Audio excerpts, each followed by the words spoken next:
Hello, guys. I am Shane Davis, 20-year comic book veteran. I'm here with a beautiful, lovely, sometimes she has been known to make this man a sandwich, wife of mine, light of my life, Yanzi Lynn. Hi. And today is the day we're talking about decimated Comic Con, as San Diego Comic Con is licensing itself out. So let's get into it. So this is big news, guys. Please look down below, hit like, subscribe, ring the bell for notifications as we do talk about pop culture and comic book news in general. Now, San Diego Comic Con, evidently they are going to be franchised out. A global license announcement happening. This means San Diego Comic Con can basically be in Beijing, China. It could be, you know, in Egypt. It could be wherever. It could be in Germany. It could Japan. Whatever, whoever has the money, who wants to plot down the money to get this San Diego Comic Con eyeball, I guess, like you basically get the name Comic Con and whatever, wherever you're at. Wait. Let me get this straight. You are not getting anything at all. All you're getting is the Comic Con name. Is that what is happening over here? Well, this is interesting. This actually happens a lot in business and franchises. I'm into kickboxing a little bit, and you'll see a lot of gyms sometimes traveling around. I've seen UFC gyms. A lot of those gyms are paying for a license to actually have the brand UFC. There may be some requirements that they have to hold up to. Like there may be some rules if you purchase the Comic Con, San Diego Comic Con, whatever sticker, the name, you may get some, you'll probably get a PDF of files of, so you can make your badges and stuff, and they'll have X requirements and rules that you have to follow. It could be a percentage. It could be a flat fee. Chances are it's going to be a percentage, though. I doubt it's going to be a flat fee. The real reason is, why is this happening? Now, when, one of my last assignments working with Dan Didio at DC Comics, there was a big fear about Comic Con shutting down, more so than comics stopping. There was a big shutdown just across the board in the comic book industry. Diamond shut down, all of that. But one of the major concerns at the time publisher DC Comics had was the cons. Why? Because there was a sense of, in his words, a sense of communion at the Comic Cons. There was a sense of the industry. DC Comics oftentimes put together their whole publishing plan for the following year. All the deals, all the agreements were made. Lawyers would be sent out. They would print out contracts right then and there, and people would be signing these things foolishly sometimes without having representation looking over it. But needless to say, DC Comics wanted this. A lot of times, if you were working at DC Comics, nothing would get done during the week of San Diego Comic Con. Just nothing. Your editors, nobody was paying attention.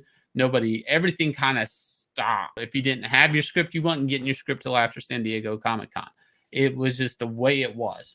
Did that affect the comic book industry? Sure, because people weren't on the same page. And it's weird. San Diego Comic Con was the con that, you know, most people, like, I think, you know, that was the focal point of the comic book industry. Marvel and DC Comics would oftentimes save all their big announcements and trip over one another. The thing about San Diego Comic Con is it became more about entertainment. That's a thing that eroded about in early 2000s. Became all about media, and that sweet real estate space was being bought up by studios such as Legendary, Warner Brothers, which was separate from the DC booth. But in the later years, they shut down the DC booth, and they just basically collapsed it into the new Warner Brothers booth, and with digital screens where they could put up a Superman comic cover and then pull it down just as quick. A lot of preparation went into these things. Toy companies held on like ticks. Like, they really held the space. San Diego Comic Con became more of a exclusive toy collectible con in a lot of ways. Like, there were exclusives to San Diego Comic Con, and prices went through the roof. Hotel rooms, mass inflation. San Diego Comic Con, if you've never been, the state of California, San Diego desperately needed that con. So much so that it came up on contract. It was actually talked about maybe going to Las Vegas, Nevada. They signed the contract with San Diego Comic Con, or with San Diego once again. And, you know, it became so pricey that people were lining up at 4 a.m. to get an exclusive just so they could put them on eBay the second they got their hands on them and scalp them just to pay for the trip. People breaking hotel ornaments, like, meaning like the floors were full of people. Like, I've stayed in hotel rooms with like 12 people in them before, sleeping in the floor and on beds at San Diego Comic Con, because it's just unaffordable Okay, and that's just the hotel. The plane tickets are cheap enough. Reasonable. Let me say reasonable. They're not cheap. So where we're at today, Yanzi. Well, today it seems like San Diego Comic Con, which is the biggest name right now, decided that it's time to license out the name Comic Con, and they're gonna. Okay, let's get this straight. They're trying to do this thing called selling the Comic Con experience, and I'm not sure it's easy to exactly replicate the Comic Con experience. You see, because over here they do say Comic Con has since come to encompass and celebrate related art and fantasy content, as well as anime, interactive media, costuming, and more in all its formats.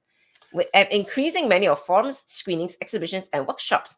So you have to replicate that experience. You're gonna have to replicate all these things. You're gonna have to convince the big studios to send out their people and their actors, all this to go to all these cons to replicate that experience. You're gonna convince DC and Marvel to do the same thing. And it's like, I'm not sure that is exactly, possible.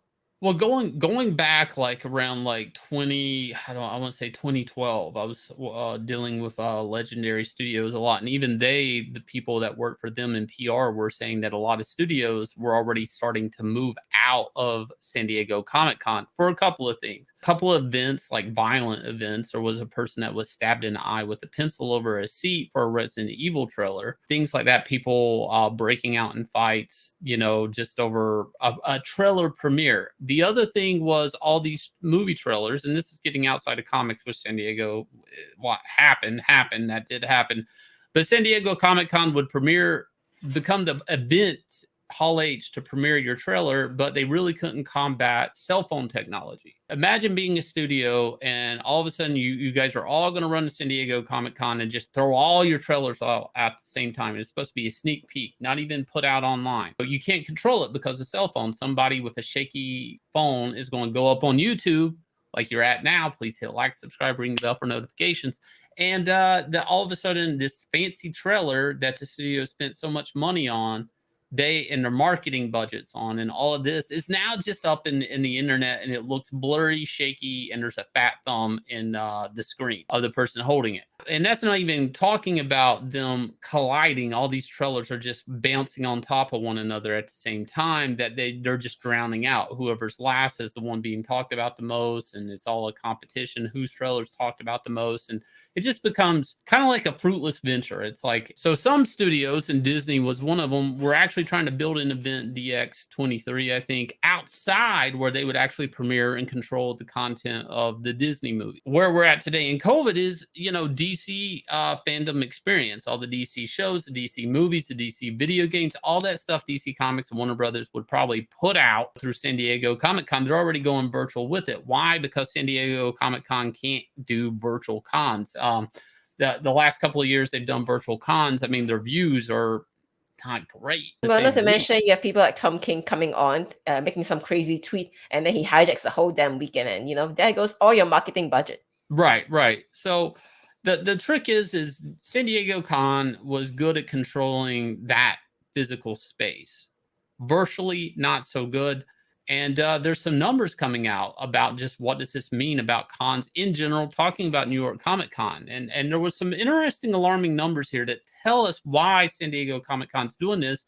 And that's that, like, we're looking at 2 years here. We're talking about 2019, about 260,000 people attending New York Comic Con. Today, about 150,000. So you can see there's about 100,000 drop off. Now, these are 150,000 vaccinated people that are attending. And, this type of thing, whether it is about the shot or not, that's who knows if politics involved or whatever about that. But the idea of this COVID era and so much stuff moving online, do people actually want to go shoulder to shoulder wearing masks and all of this and rush the crowd in a Comic Con anymore? And that's a big thing here, a big question mark. Even a person from San Diego Comic Con in this article 4 weeks ago makes reference. It's a big question mark. They don't know what's going to happen after this. This was 4 weeks ago before today that San Diego Comic Con is licensing it out.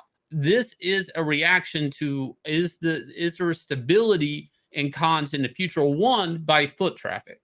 Two, do companies want to invest completely in our con? Imagine being a company and your whole marketing is San Diego Comic-Con. Not saying there is a company like that, but let's pretend there's one out there that 60% of their marketing is big announcement San Diego Comic-Con. Well, COVID just ruined that. And if you didn't establish an online presence and your own marketing online, then you're effed. It's not up to you. The state of California says no cons. That's it. So where is San Diego left at today? And I think they're in an interesting situation to personally. And I've known a lot of people that work at San Diego Comic-Con attending for like, I don't know, I've attended like 11 years or something like that. So they're great people, but it's a nonprofit organization. That doesn't make a lot of sense. But a nonprofit organization has now decided that they're gonna license themselves out, as ironic as that is. And this is betting, I think, on the failure of Comic Cons. Now, why I say that is they're gonna make the money while they can. Maybe cons will come back one day, but it'll be by smaller conventions, different states, different countries with different rules on how conventions are going to be running in the future with like the COOF. I don't know, but they can always pull this back hypothetically. But I want to say that this is a business decision, just saying like conventions are over. Let's grab the cash while we can. But they're saying they're still going to do San Diego Comic-Con, but they have to because they did a contract. Well, they did a contract, so I guess maybe when the contract runs out, they can finally go back to the success of VirtualCon. Although they're trying to downplay that too. They're saying things like, people like virtual events, but they don't love them. We're not going to abandon those new ways for fans to interact now that we can return to live. So it's like, keeping a foot in the door, saying, if somehow cons don't work out, we'll still do it through, the internet, and maybe it'll work out, maybe it won't work out. So we'll see, I guess. Well, the overhead on the virtual cons is next to nothing. I mean, I do live streams. It really is just your time and sitting down in front of a monitor. So it's with StreamYards and things like that, it's really simple. Drawing a crowd is the hard part. And the fact that San Diego Comic-Con failed at that is really alarming and probably shot across everybody who had been sinking thousands and thousands of dollars at San Diego Comic-Con to market their product, sometimes $500,000 to $1 million. All of these studios putting people up in these expensive hotels and buying that nothing was free. I mean, that people paid a lot of money for those booths just for the real estate of it, so much so that companies were setting up outside of San Diego Comic-Con. That was the event it is, and today it is a license. I can buy San Diego Comic-Con. So anyways, guys, if you will, please look down below, hit like, subscribe, ring the bell for notifications, and check out Inglorious Rex if you haven't. We're getting ready to roll up on $252,000. So thank you for your support, and I will leave you guys with a trailer for Inglorious Rex.